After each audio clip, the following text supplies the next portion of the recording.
So, to, our audience is definitely pro-Bernie. To people watching, to just people who care about a fair election, not a rigged election, when you say it's just 2016 all over again, do you think that it's more systematic? You think it's more systematic as far as coordination? Like, all the MSNBC did similar things down there. Obviously, they're not talking to each other, but do you think this is kind of the playbook as far as this is what they're going to continue to do until they could kind of knock Bernie out? I would disagree that they're not talking to each other. Oh, okay. I think they're most definitely talking to each other and most definitely getting the same. I mean, we know what happened in 2016. Say what you will about the Russians, but the Russians didn't send the emails out. They didn't block Bernie support. The DNC did all that. Mm-hmm. There's no denying that. I was in Philly for the DNC. Actually, almost exactly 3 years ago, or it was 3 years ago. I spoke to Bernie delegates who weren't allowed into the convention. Mm-hmm. And it's definitely a coordinated effort to make it seem like Bernie is, so far left that no one will support him, when in reality we know that he has the most supporters. Mm-hmm. Over 1 million volunteers. Exactly. And it's very frustrating. Very frustrating because we are at the point where we should be focusing on getting Trump out of office, and poll after poll has shown who is the person to get Trump out of office, and it's not Biden, it's not Harris, it's not Warren. It almost seems like they're willing to have another 4 years of Trump just to keep Bernie out of office. Mm-hmm. And what's interesting is it seems like CNN is more intent to show 2 or 3 Biden supporters than 20 to 25 Bernie supporters. And CNN also, I noticed, I covered a Biden rally in New York like 2 weeks ago, where Biden's campaign is essentially, they gate off the press from the people in the crowd, so you can't really interview people because there's such a small audience at Biden events. Mm-hmm. But that's not being described on CNN. It's the same thing as Hillary Clinton. They never talked. You had to really fight to get CNN to even say what the crowd size was at Bernie Sanders rallies, but they would never say, oh, well, she only had 300 people here at a high school gymnasium. They don't do that. They don't report how few people are at Biden events. Yeah. They seem to really be only elevating. And in the polls, they kind of cherry pick the polls they want. I saw on CNN yesterday, they were showing a poll of Democratic voters, very liberal voters, and polls were showing Warren is doing better among very liberal voters than Bernie. But a lot of those polls, very liberal voters, consist of traditional Democratic Party voters, not really young people, the progressive base. Mm-hmm. So doesn't seem they are cherry picking. Last question. So what should Bernie supporters do? Because I felt in 2016, there was like one protest outside a CNN bureau in LA. I'm not calling for a revolution here, but I think the media plays a pivotal role in kind of the information war. It also has a factor. If CNN is making it, if they're pushing a narrative that Bernie's lost his mojo, well, do some voters say, oh, he has no shot, and don't come out? What would you suggest organizers, volunteers, Bernie's campaign does? Because this isn't an isolated thing. We saw in Miami, they were intentionally blocking out not just journalists from interviewing supporters, but it seems that in our case, we're getting denied credentials to get in to interview people, whereas journalists with far less of a following get in, but those journalists don't really ruffle any feathers. I think Bernie supporters have to be more vocal. Don't wait until 2020 to start voicing your support, to come out. We need people to knock doors. I was actually asked by a reporter at his fundraiser on the same question, and they totally did not air my answer, which was, it's not Bernie, it's not his campaign, it's us as his supporters. It's not enough to give your $27. It's not enough to retweet. We think, you say you're not calling for a revolution, but we do need to be in the streets. We do need to. I meant I'm not calling go storm the gates of CNN. I actually think a revolution is very much needed. But yeah,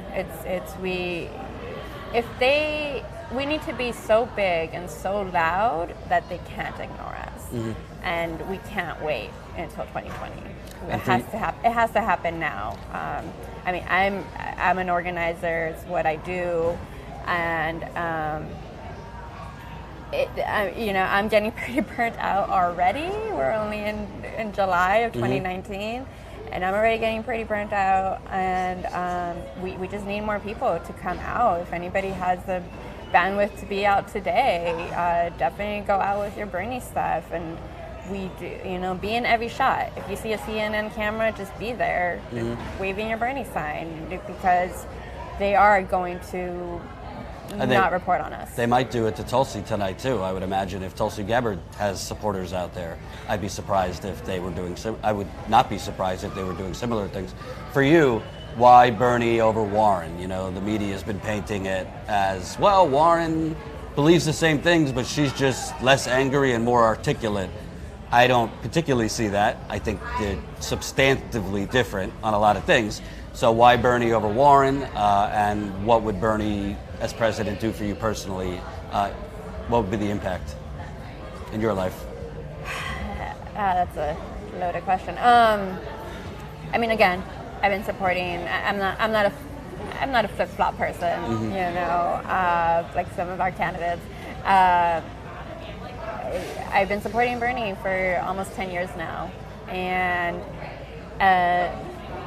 Warren is repeating the things Bernie has been saying since long before I was born. You mean she has a plan that she took from Bernie from 20 years ago? Yeah, I like her plan. I liked it back in 2016 when Bernie was saying the same plan.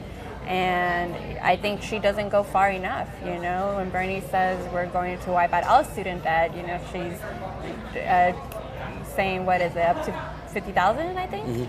And, same thing with Kamala Harris with her very, very specific student loan debt plan, which probably only one person's ever going to qualify for.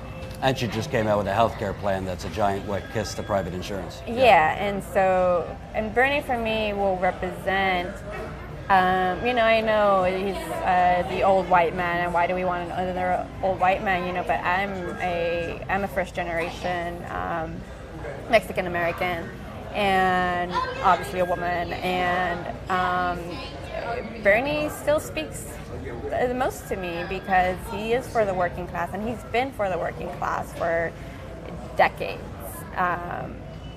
And for me, that is what it would be. It would be a win for the working class of this country. And we are at the point where we need a very radical shift in this country. We can't keep pretending things are okay. People are dying. Our planet is dying.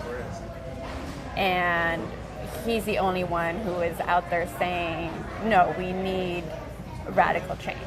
And speaking of rigging, there's Tom Perez with the DNC. Yeah. And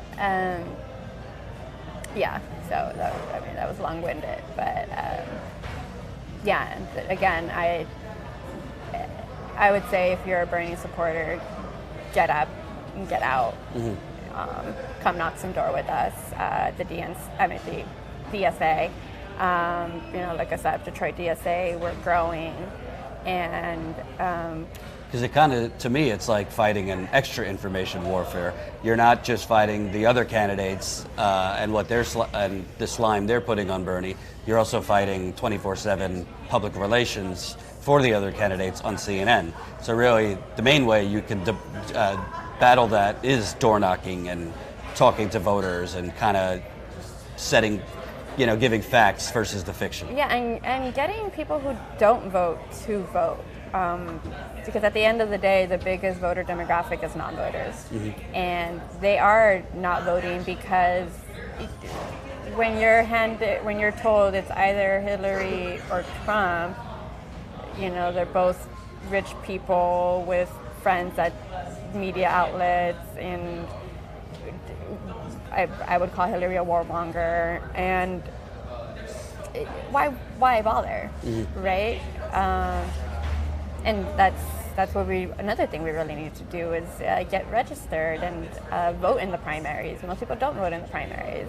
I think I saw a figure that was maybe like 20-something% of all voters actually bother coming out to the primaries. So we're definitely not hearing the voice of the people. And that's the other thing about Bernie. I really do think he's the voice of the people. Thank you for telling me this story. I'm going to follow up with you and speak with some other people that were there. This is what's going on. I mean, you're not going to see this anywhere else, but we like to get our news through the grassroots. Listen, I worked in cable news, so I'm familiar with what she's talking about. When cameras pan around, I mean, they're supposed to show everybody. So if they're deliberately like stopping at the Bernie supporters, they're not doing that of their own creative judgment. They're doing that because there's a directive like highlight these people, don't highlight these people. If police are letting in a flock of Marianne Williamson people, which I like Marianne, no knock on you, they're letting in the 2 Biden supporters, no problem. They're letting in the Warren supporters, no problem. But they're telling Bernie people to go to the wrong corner, and you know that's not a handmade sign. That's a handmade sign, and I need to draw blood before I will let you in. Again, they're not just doing that on their own, and like you said, they said take it up with CNN, which to me means they're following CNN's protocols. Well, CNN has security, CNN has management. If they're telling folks this, and why would they say this is just for Williamson and Biden supporters? It all doesn't make sense, and it all goes to try and basically manufacture consent, and more importantly, create a narrative that Bernie is so 2016. His time has passed. So I'm glad to have talked to you, and let's keep in touch. Yeah. Thanks. Hope you enjoyed that last video. Hop on over to statusquo.com where you can sign up for our email list and become a member for as low as $5 to $10 a month.